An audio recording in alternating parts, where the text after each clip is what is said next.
A failed father embarks on a journey to redemption. A group of misfits and failures unite for a magical conquest. The movie begins as a huge monstrous creature is taken to a prison cell where he meets Ejen Darvis and Helga Kilgore. The monster advances toward Helga, who is busy eating something, but Ejen advises him not to disturb her. The monster does not heed the advice, and as he is about to touch her, she thrashes him as he is weak.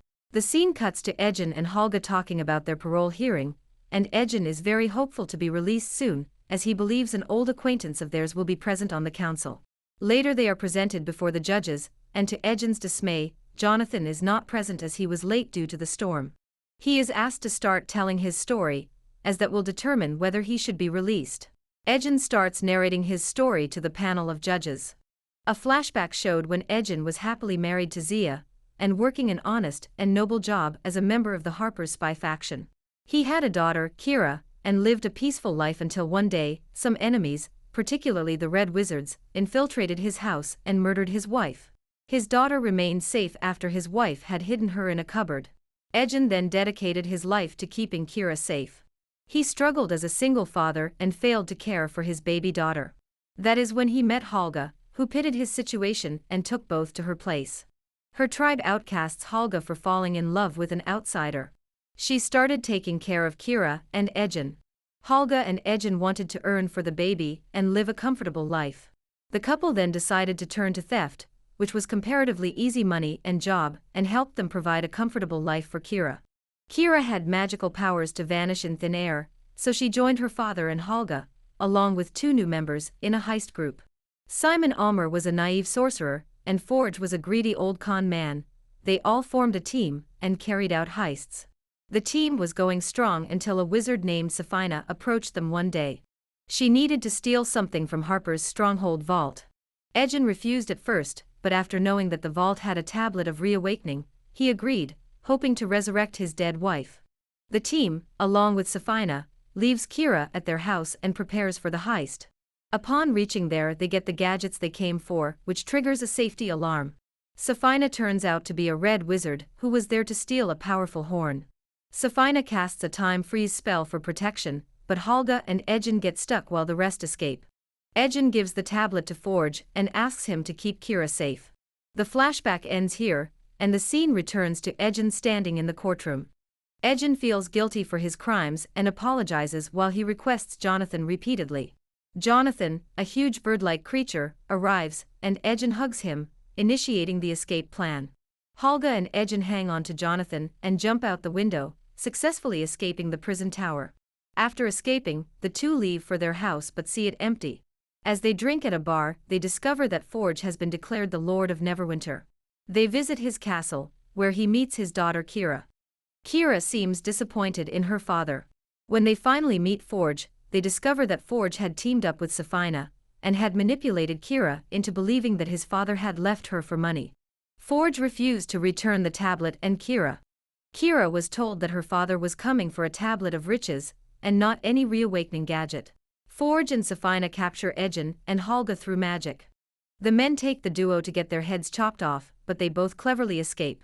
Helga and Ejen then go to look for Simon to recruit him to defeat Forge, get Kira and their tablet back, and acquire all the treasure Forge possesses. They go to meet Simon at a club, who is showing his magic tricks and secretly stealing all the gold from the audience with his sorcerer powers. He gets caught, and a fight breaks out. Helga and Ejen save Simon, and the trio leaves to recruit a team.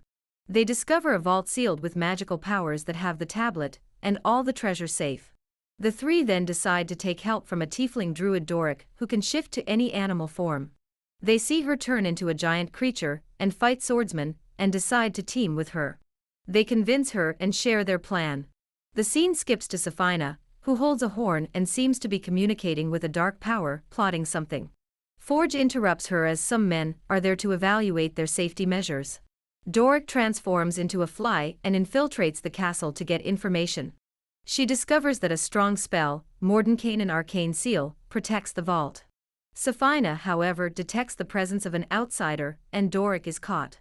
Doric transforms herself into different forms to escape. She then tells the team about the spell, but Simon informs that the spell is too strong and almost unbreakable, but can only be disabled with the help of an old relic helmet. Helga then recalls stories she had heard about the helmet, but only the dead ancestors know about its location. Simon interrupts and tells them that he possesses a magical talismanic power that temporarily resurrects dead people so he can interrogate them in their graves. The four leave for the Evermore graveyard to interrogate the ancients who were involved in the wars to protect the helmet. Before going, Helga stops at Marl Amin, her ex-lover's place, to have closure and get her things back. She confronts him and takes a walking stick she had given to him as a gift to Marl Amin. Ejin sings for Helga as they all leave. They reach the graveyard and dig the graves. Simon uses his magic and asks questions from the resurrected corpses. After a long session of questions that lead to nowhere, they finally discover about Zenkyander, a nobleman and the last person to have that helmet, the helmet of disjunction. The scene cuts to Zenk, who saves a cat baby from a fish's mouth. We get to see Zenk's character as a noble, heroic man. The team traces Zenk and inquires about the helmet. Zenk turns out to be a paladin and a member of the Harper faction and seems to know everything. Zenk then tells them about the history of Red Wizards, how they had destroyed the land of Thay and everyone on it centuries ago. We are taken into a flashback scene.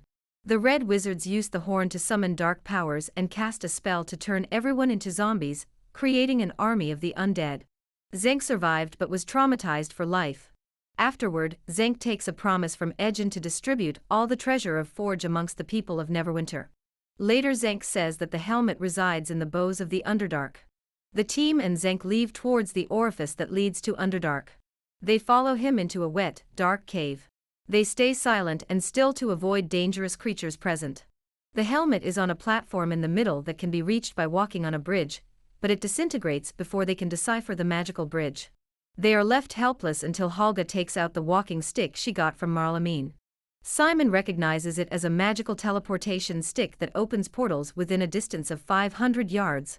They all finally get to the helmet through the portal, but as they're about to leave, they are interrupted by evil Thayanos assassins. Zenk bravely fights them off with a sword, but they remain undefeated. Suddenly a tremble in felt and a mighty dragon Themberchaud roars. The dragon defeats the assassins. Ejin almost gets eaten up by the dragon, but Zenk saves him. They all survive and escape the Underdark. Zenk refuses to accompany them further while the others continue with their quests. Simon wears the helmet and charges his sorcerer powers. Simon enters a bubble of imagination and is met by a strange man who turns out to be his great-grandfather Almer.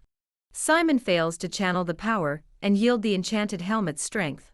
Simon seems a failure and blames Ejin for manipulating him into this impossible plan. They all argue and Ejin reveals that he was indirectly part of his wife's murder. In a flashback scene, we see that Ejin, who was working with the Harpers, had stolen a block of gold from the treasure. The treasure was tracked by the Red Wizards, which led them to his doorsteps and his wife's. He stays on the plans, and everyone decides not to give up yet. They all share a beautiful and emotional moment of bonding. Ejin comes up with a new plan, setting a portal on one of the objects in the treasure that would be carried to the vault inside the castle. The team cleverly attaches one portal to a portrait in the treasured carriage. Meanwhile, in Neverwinter Coliseum Theater, Forge announces a game, a tournament of life and death for every citizen. A lot of people participate to win goods. On the other hand, the plan fails as the portrait is settled against a wall, and the four can't go through. So they skip back to Plan A, which requires Simon to channel his magical powers to use the helmet. To get into the castle, Simon uses his magical powers, forming a clone figure of Ejin who sings on his ukulele and distracts the guards. Helga, Ejin, and Simon enter the castle, fighting off the guards, while Doric stays with the portal and tries to dig a hole in the wall to penetrate in the form of a worm. The guards almost kill Simon before he reaches the vault and quickly wears the helmet. To yield the helmet, Simon tries channeling his pressurized and scared emotions into magic. He meets his great-grandfather again and fights him, giving him enough power to disable the spell on the vault. Ejin tries to find the others but comes across his daughter, who seems hurt. Ejin apologizes to Kira and tells her the truth. He lets her know that he is guilty of leaving his daughter back. He professes his love for her. Kira starts laughing, and it turns out that Safina has disguised herself as Kira. Safina captured all of them with wizard powers. Forge arrives and tells him he is taking good care of Kira now, and that she is safe. When Ejin and the others are about to be killed, Ejin insists on being killed with dignity. He claims that he needs a chance to battle and fight for their lives to be given an honorable death. Safina believes that he needs to be given a gruesome death, so she sends them all to fight in the tournament being held in the theater. Ejin, Simon, Holga, and Doric reunite at the tournament arena. They talk and discuss an escape plan. They also discover that Forge never intended to be a lord, but his greed overcame him. He always intended to have access to the vault and steal from his treasure. Forge was boating all his treasure and planning to leave the city. Simon and Doric are cuffed with bangles that stop their magical powers. The tournament starts as the four stands, baffled to see what will come. Suddenly, huge blocks penetrate the ground, forming a huge maze leading to a cage in the center. As they discuss how simple the game sounds, a dangerous and deadly Black Panther creature arrives. They all run through the maze to save their lives and slowly figure out random chests placed at corners with weapons to defeat the beast or deadly traps. Doric almost runs into a plasmic trap but manages to escape, retrieving her caught arm. While pulling her arm, the bracelet comes off her hand and sticks inside the plasma. Doric is now able to use her magic. Ejin is attacked by the monster and its mirror illusion of it, but Doric saves him. They finally arrive at the cage in the center. Before entering, Ejin realizes that the cage itself is a trap for another deadly tournament that will end with only 0 survivors. Doric comes up with an idea and takes everyone to the plasma cage. She asks them to dive in with the bell dong. They all dive in and get stuck inside. Doric transforms into a snake and sneakily slides through a hole outside the plastic trap. She then pulls the rest out. The four walk through the castle's portal and reach the boat full of treasure. Forge arrives at the port with Kira by his side, planning to escape. Ejin confronts him and shows Kira the tablet of awakening to prove that he planned to resurrect her mother, which is why he left her on the day of heist. Ejin asks Kira to accompany him and finally be a family, but Forge suddenly pulls a knife out and points it at Kira's neck to blackmail Ejin. Holga attacks Forge and Simon uses magic to move the boat away. Everyone on the boat is finally safe, and Kira is reunited with her family.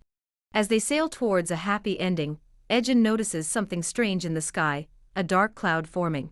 They realize that Safina had her ulterior motive to team up with Forge. She has been summoning the dead and repeating the actions of red wizards from centuries ago at Thay to form an army of the undead. She was planning to turn everyone in Neverwinter into evil dead creatures. Ejin is a noble, heroic character, turning the boat back to stop Safina. He also decides to fulfill his promise to Zenk and opens a portal from the treasure to a hot air balloon flying in the sky of Neverwinter. They throw the treasure through the portal for all the citizens. Everyone leaves the theater to catch the gold. Safina gets angry as the four interrupt her. They battle her with all their superpowers, but Safina remains undefeated. While using her wizard powers, Safina almost kills everyone until Kira uses her invisibility power and sneakily puts on the bracelet of anti-magic around Safina's wrists. Doric then transforms into an owl bear and beats Safina to death. Holga is stabbed in the heart during the fight and bids everyone farewell as she dies. Everyone sobs at her death. Ejin decides to use the tablet of reawakening on Holga instead of resurrecting his dead wife. Holga is saved, and everyone finally gets the happy ending they deserve. The former Lord of Neverwinter declares the team heroes of the realm, and Forge is sent to prison.